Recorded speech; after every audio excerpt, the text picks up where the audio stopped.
Good afternoon.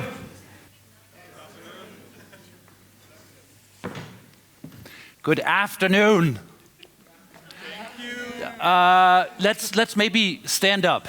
Stand up because it's the last session and we at least need some energy in terms of being ready for this. You can now sit down again, but it's a long day and it's hot. I want to take you on a journey. And every journey has to start somewhere, and obviously the journey will start today.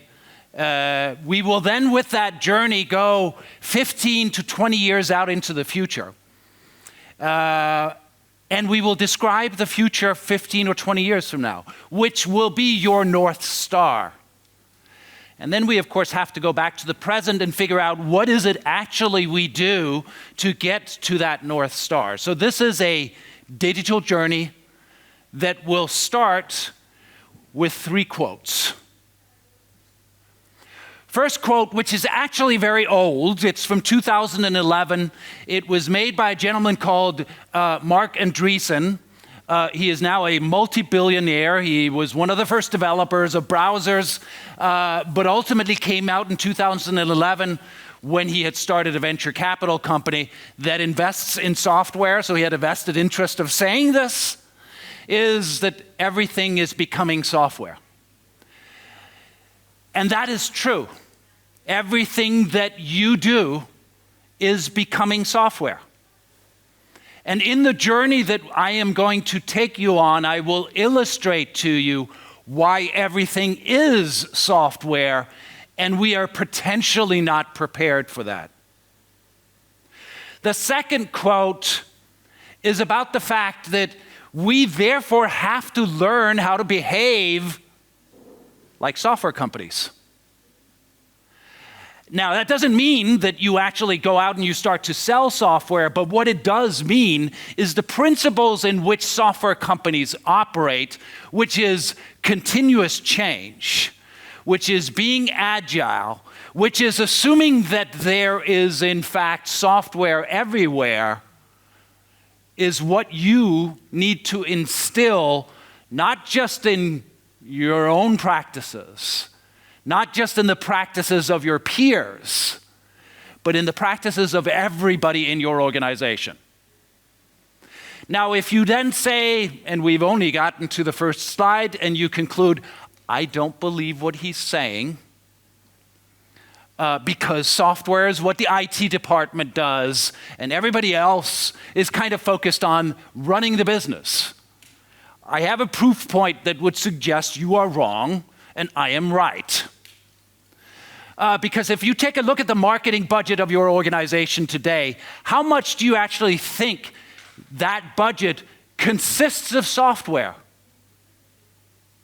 And you would be surprised because while it isn't necessarily purchased software, every agency that you use is actually really a technology company and essentially a software company. And ultimately, the marketing budget is a technology budget.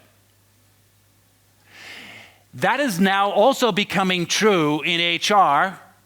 It is becoming true in finance. It is becoming true in manufacturing. It is becoming true in product development. The only people that we have not yet, in fact, enabled through software are CEOs, but that will come too. Ultimately, all budgets are technology budgets. And in that statement lies something frightening, which is, can you then entrust technology and software to one organization? If the consequence of what I said is true, it means that the technology organization will own the entire budget of the company. So ultimately, we need to think differently about what leadership is, what management skills are, how we organizationally structure, and an element of that obviously is that in the foundation of everything you do is data. But also that while it has been said that data is the new oil, you all know that oil has no value when it's in the ground. It isn't until it is refined and used in a process, and ultimately, therefore, the data that we have needs to also be refined, processed, and targeted towards particular purposes, which means the data and analytics becomes the foundation of everything you do, not just elements of what you do. So 3 quotes that kind of start us off with, this is where we are going.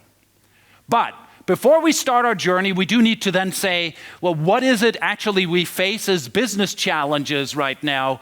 And this slide is not going to be surprising for you. In fact, last week I was presenting this slide in Denmark, and it had so happened that the day before, the Prime Minister had used, through a speech she did, every one of these points. My slide was older, so I claimed she stole it from me, but I can't prove it, okay? But the first thing that we need to understand is disruptions are everywhere. Halil said that. It's been said on stage. One of them we know very detailed. There is an economic disruption that is happening around us. There is also a political disruption, and this is an apolitical presentation, but the worst instance of political disruption is happening right now north of us in Ukraine, which is a war. Right, so we have to deal with that, but we have to, in sync with that, or equally as important with that, deal with the fact that there is a continued supply chain disruption that is happening everywhere. And it is not just one that is COVID-based. It is one that is based on the fact that the economic order in the world is changing. Globalization is not cool anymore. And so that means we need to figure out where we in fact put everything that we do. We need to understand that business models are being disrupted actively as we speak. You are here, and somebody is out there figuring out how to disrupt your business model. Because, I said, everything is software, and the biggest area of investment for venture capitalist companies right now is industry tech. It is specific technology that targets the most profitable part of your business and tries to disrupt you in that. It is also the fact that we obviously face an energy disruption. We have just heard a panel that talked about the sustainability disruption and climate change aspects that we see. And last but not least, we thought we'd gotten through COVID, and as I often say, COVID in terms of how we work was like taking an elastic and stretching it out, right? So we went from here to all the way out here with that elastic, but we held it for very long. So when we let go, it was not going to switch all the way back. It's somewhere here, and remember, we put in all these Band-Aid solutions. These things that were attempting to solve something short-term, they're not your long-term solution. In fact, we may not even know what our long-term solution is, because that's what the disruption is now about, is how do we work in the future, and what is the technology to support that? So that's really what we're operating with. And while we all run around and figure out the why of the world, which is the purpose of what you also personally look at, but also what your business, why are you there? What are you doing? There is also a how to it, is how do you deal with this? And I think the consequence of those 6 things is that there are 3 areas that we will have to deal with in our digital disruption, as well as in the disruption and planning that we're doing in terms of sustainability and the ESG agenda. And one of them is agility. And then now the new word that pops up in Harvard Business Review every article, which is resilience, is those are terms to stay. The actual word may disappear, replaced by something else, but it is something that is here to stay. And so my question is, how do you make that habit? We can do it for a little while, but then as the elastic, it kind of switches back. How do we make this happen? So that's the first thing. The second thing is, and this is, this is changing right now as we sit in this room, is people are discovering they don't have the budget they had in the beginning of the year.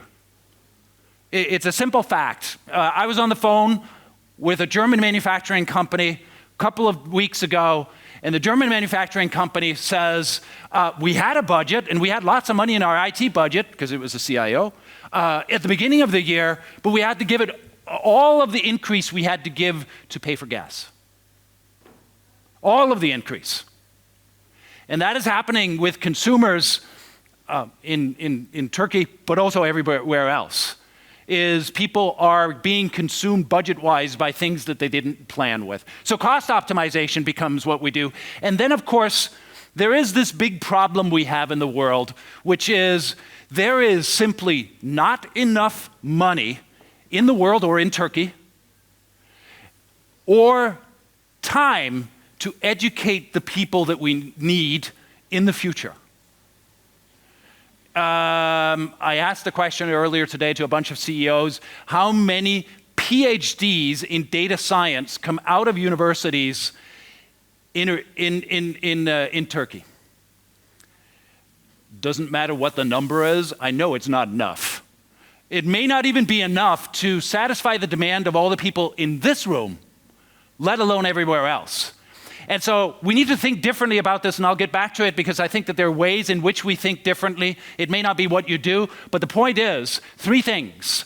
Agility, resilience, cost optimization, and talent development will actually dominate your agenda for digitalization over the course of the next number of years. And I can take and map each of the different trends on the previous slide to this. I'm not going to bore you with that. The main thing is then you have to ask yourself, what do I do?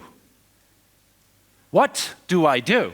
And that's a complex thing that we could spend an enormous amount of time on. We're not going to today, because I just want to prompt you on some things you need to think about, which is there's a huge leadership development challenge in front of all of us, for ourselves, for you, but also for everybody in your organization. There's a huge challenge in understanding business model change. There's a huge challenge in making agility a standard, making it a habit. Not necessarily that it is done everywhere all the time, but that it is part of the principles that operate the business. We and probably some of you already have, but I keep saying that everybody on their hard drive have a document that you created in 2008 that is called your cost optimization program.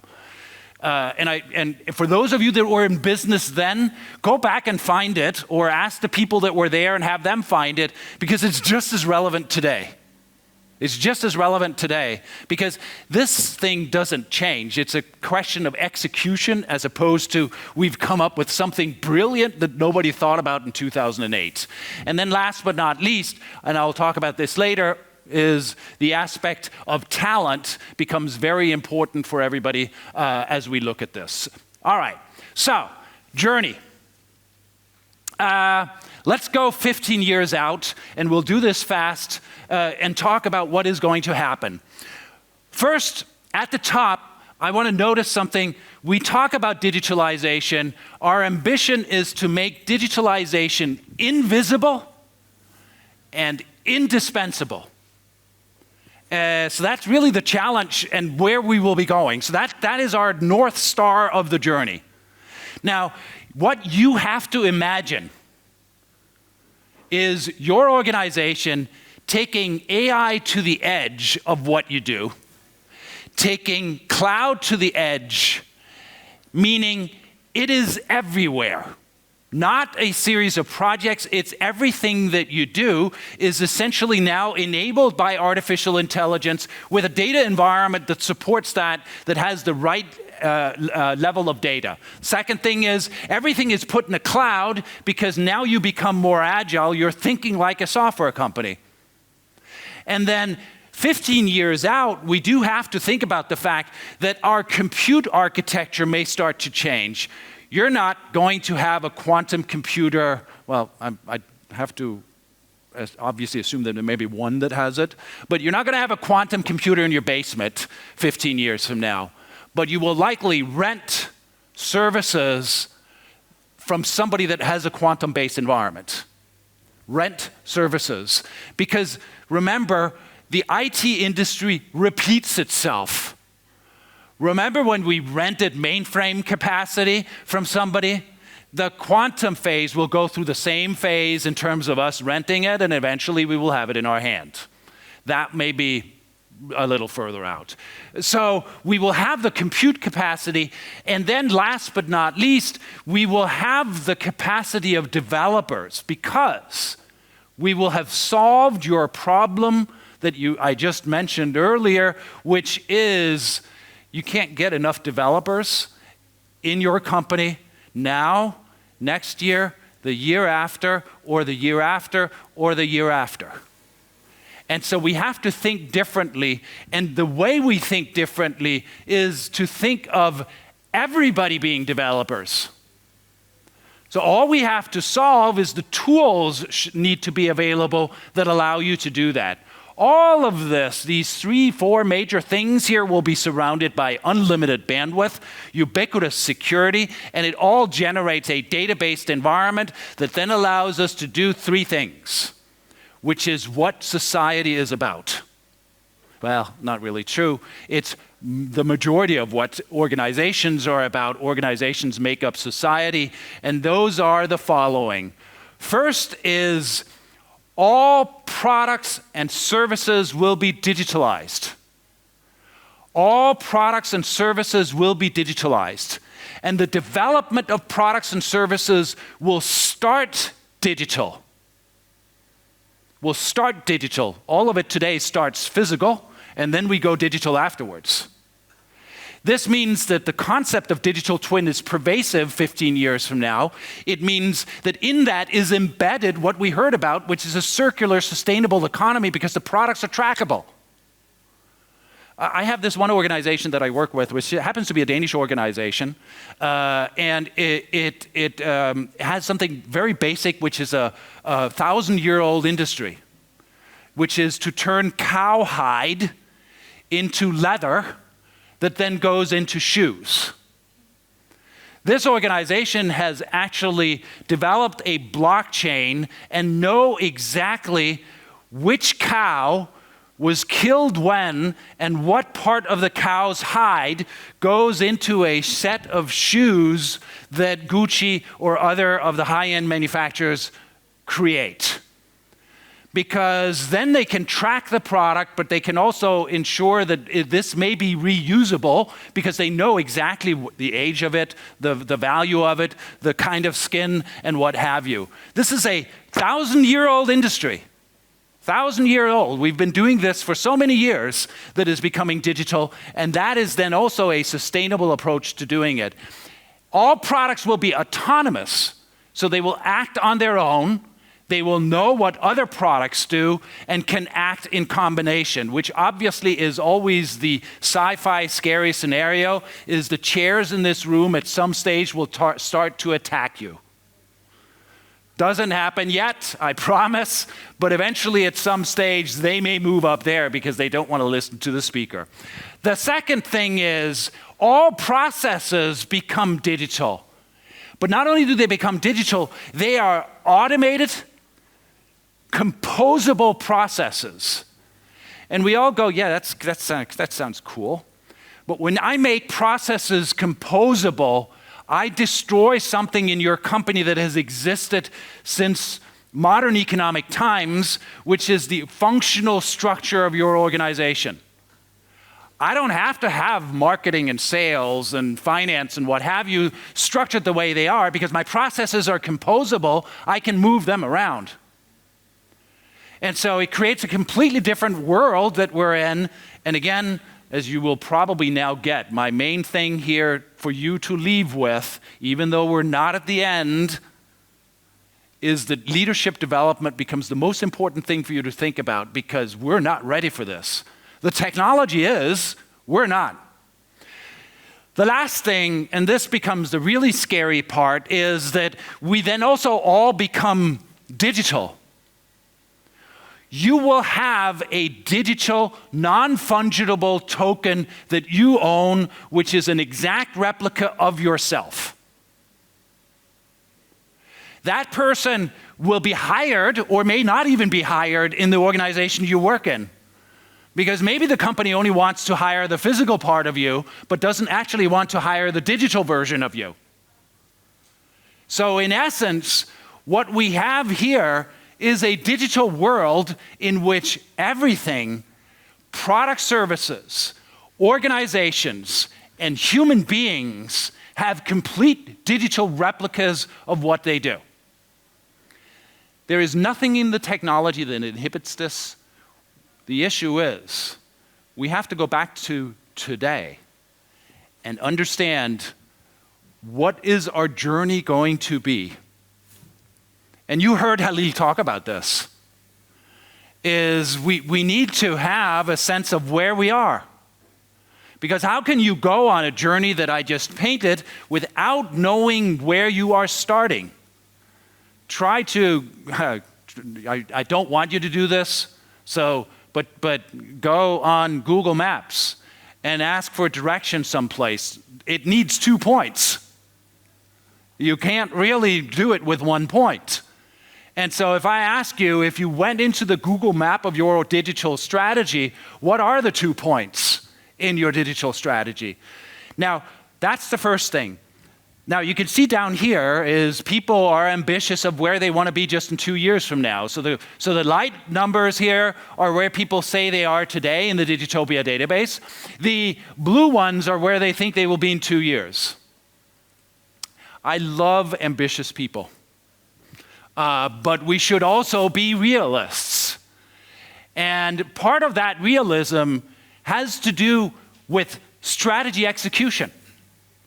It's like, what are the few things that you will do to change where you want to go as the next step? The first 2 iterations here were driven by big projects that changed a lot in your company.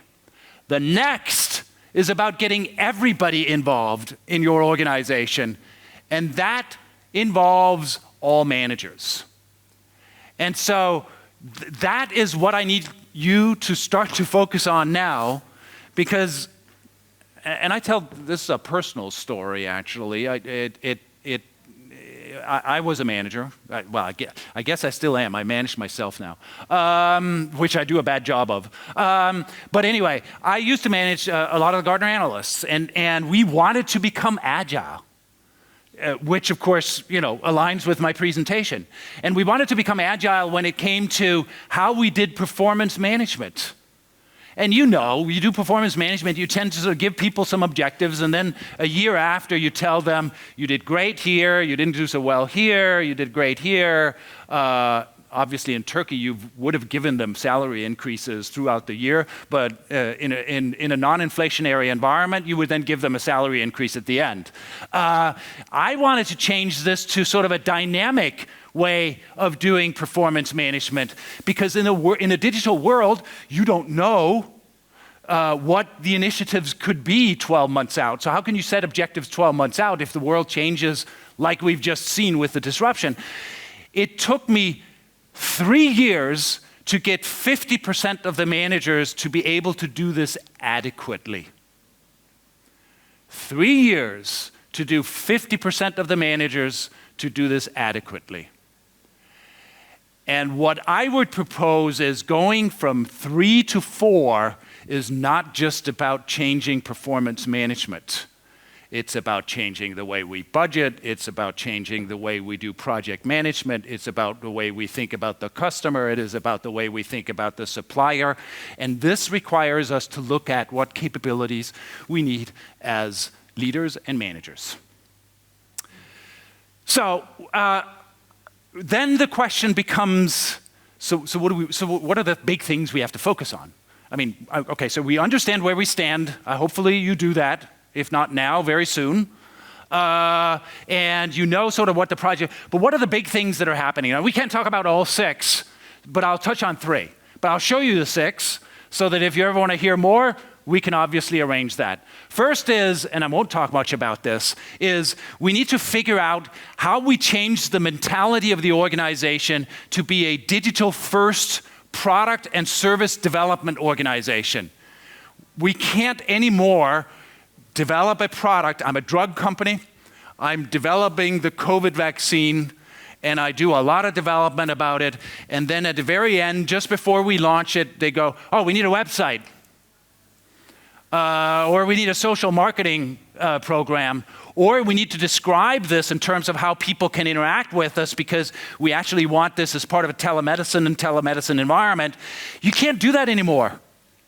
Or we're a car manufacturer. We build a car, and then we say, oh, damn it, we need an infotainment system. who can develop an infotainment system for us? Now, car manufacturers have learned this. So be aware that they do know this point. But that was why we need to think digital first in our product development. So the second thing, and I will talk about this, is a little bit about the metaverse. It is mainly my hatred of Mr. Zuckerberg, but apart from that, I'll also talk about something that actually is valuable. And I will also then talk about this aspect of how we think differently about digital development. We won't talk about data and AI. We won't talk about business models, but we will talk at the end about what I want to leave you with, which is how do we think differently about leadership. So let's start on the metaverse. I know this is a little, don't tell him, okay? But I don't like Mike Zuckerberg. And frankly, I don't know why. It's just one of those human things. I mean, I shouldn't maybe say this on a stage, but I don't, okay? And I said it. And that influenced this aspect of the metaverse and my sort of thinking about it, because if you don't like somebody, he comes out and says the metaverse is great, I go, no, it isn't, right? Because it's from him. He's right, though.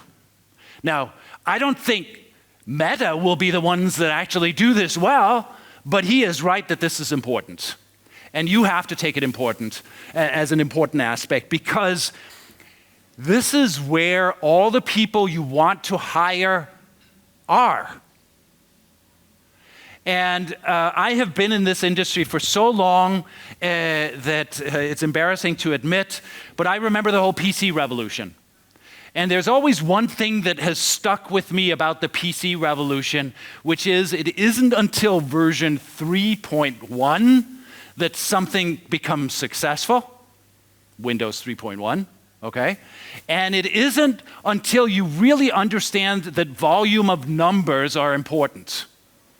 And volume of numbers is really important to look at, because if you start to add up all the different platforms, the ones some of you are on, or if you're a little older, your children are on, you add up Roblox, Minecraft, and a series of other platforms, you get to at least 500 million or 600, 700 million people on these platforms on a weekly basis. So if you have done the same thing as I did, which is say, it comes from Mark Zuckerberg, and I don't like him, so therefore it's not important. Don't do as I did, because it is important. The numbers suggested we're, however, only on version 2.0. And the reason why we're on version 2.0, which is a complex diagram, is that if I draw the metaverse architecture, in order for something to be a broad scale, I need this element and this element to be owned by a few players. And that's obviously the investment case that Meta will give to anybody that wants to invest more money in them, is we're going to be these ones here. But there are too many different platforms there today, and that is the challenge. We can absorb many different elements up there, a lot of software providers, but we need some level of standardization. You can't have 10 or 15 platforms be the ones people are on. You need interchangeability between the platforms. And so, why is this then important for you? As I said in the beginning, your kids are there. Those are your future employees. They trade, they make money, they operate there, so you have to be there as well.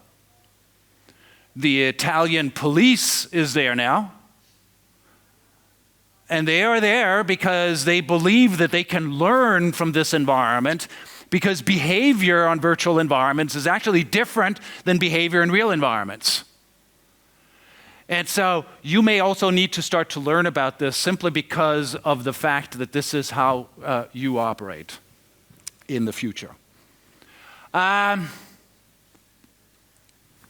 had a boss in the mid-1980s. His name was Jan Carlson. I knew him. He didn't know me because I was so lowly person starting in the organization, and he was in the headquarters, which also happened to be in another country. Jan Carlson was the CEO of SAS Airlines. SAS Airlines was not doing well. Jan Carlson comes in, and he essentially says, I'm going to turn the whole organization around. And he wrote a book about it, which, interestingly enough, was called Tear the Pyramids Down. The basic principle in the book was that every day there are 50,000 moments of truth in SAS, the airline back then, when an employee talks to a customer, or an employee talks to another employee, or an employee talks to a supplier. And that is when you define the value creation that happens in the organization. This was my first real job, so I was really fascinated about the guy, and never met him, but and unfortunately now he's passed away. But I thought, well, okay, so let's go out to 2022 and say, can we use that? And I'm kind of thinking, yes, we can. Because you have maybe not 50,000 moments of truth now, you have 500,000 digital moments of truth every day. And our emphasis so far in our digital transformation has been top down. The assumption that the CEO and leaders are the ones that know. And that has meant, large projects, top-down, focus on platforms, and that's been good, and you will continue to do that. But I think what we need to do is to think about this the other way around. Innovation, digital innovation, can actually happen in the hands of the hundreds or thousands of employees that are in your organizations, if we give them the tools. Now, the tools are not fully there yet, but if you see the combination of low-code, no-code based tools, if you see what's happening with artificial intelligence that is a supportive tool for employees, we can entrust employees with the ability to perhaps configure the interface of how they work with customers in ways that you can't do from a central point of control. And so this transition from going from the third generation to the fourth generation, it has to involve more people, and why not start to think differently about involving everybody so that you potentially also solve your insolvable problem, which is enough developers. We have to think differently about the problems we have, because continuously trying to steal employees from your competitors because you can't find enough developers is not a sustainable, executable strategy long term. Our last point here is leadership. Leadership, organization, and skills. We have to think differently about this, and I will apologize up front because I have sometimes used this word, and some people have come up to me and said that's offensive. But digital transformation often stops unless it is forced more, which it was during COVID, because if I observe digitalization up until 2019, it was kind of plateauing. People were finding it difficult to scale projects and to get further. Then COVID happened and it kind of saved us. So everybody says, yeah, we were doing a lot of digitalization, but it was a forced thing.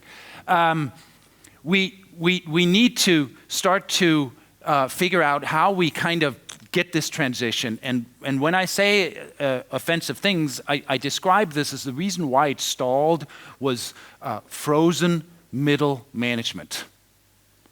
And that's when people come up to me and say, that's offensive. You cannot call me a frozen middle manager. And I'm not. I'm saying the organization hasn't empowered hasn't empowered the people in the organization that have to execute going forward. And sometimes legitimately, because they are the ones that need to run the business. They are not the ones you want to innovate. The people that run the accounts of your business in the finance department, you don't want innovation. Trust me. That's called illegal, okay? So no innovation in the accounts. But you do need to enable innovation among everybody, because every day somebody needs to think differently and act differently while they still run the business. And so I would suggest the following framework to think about the capabilities that you may need in the future. We can't go into each of these 10 plus 3 areas and capabilities, but I'll describe the high level. First, you may ask, why are we calling it 10 plus 3? It is because in some countries, the number 13 is unlucky, and it would be unwise to talk about needing 13 capabilities, because that would be unlucky, so that's why it's 10 plus 3. I guess everybody can add here. The groupings would be strategy. We need people to think differently about strategy. We need people to think differently, and this is all managers, about how you use technology. We need to develop some new organizational skills, and then there's some leadership skills. In the strategy section, it's about everybody needs to be a digital visionary. They need to be able to focus on the end customer. We had that in the beginning. It's about thinking about the end customer first. It is about creating the digital product first around the end customer and then thinking about that way. And it is about having an ecosystem mindset. Now you go, well, I have that, and I applaud that. That's very good. But everybody needs to have it. All managers need to actually have this skill set. They also need to have, on the technology side, an ability to have technology foresight. They need to be able to think IT orchestration. I know that may be a very technical term, but they need to think that way. They need to think data-driven. They need to think then organizational terms. Ambidextrous, this ability of using both hands equally, is a very important principle. A former colleague of mine, Mary Masalio, called it, I need to think both as a samurai and a ninja at the same time. And for those of you that understand Japanese history, those are two different ways of operating. But it is also, therefore, a question of, can you think multiple bottom lines? We just heard about sustainability. We heard about what is happening in that space. There's a different bottom line in your organization when it comes to that, vis-a-vis the financial profit and loss bottom line, and we need to be able to have managers that think both. And then, of course, there's all of these different aspects of multiplicity leadership, tech and data leadership. All of this has to be wrapped in somebody that is able to tell stories about the journey that I showed you earlier on. Because that journey I took you on is a journey that in many ways has so many different options for you that they are infinite. The options are infinite. And so what you do, nobody else has done. And in order to describe to somebody else something that hasn't existed before, we have to become great storytellers.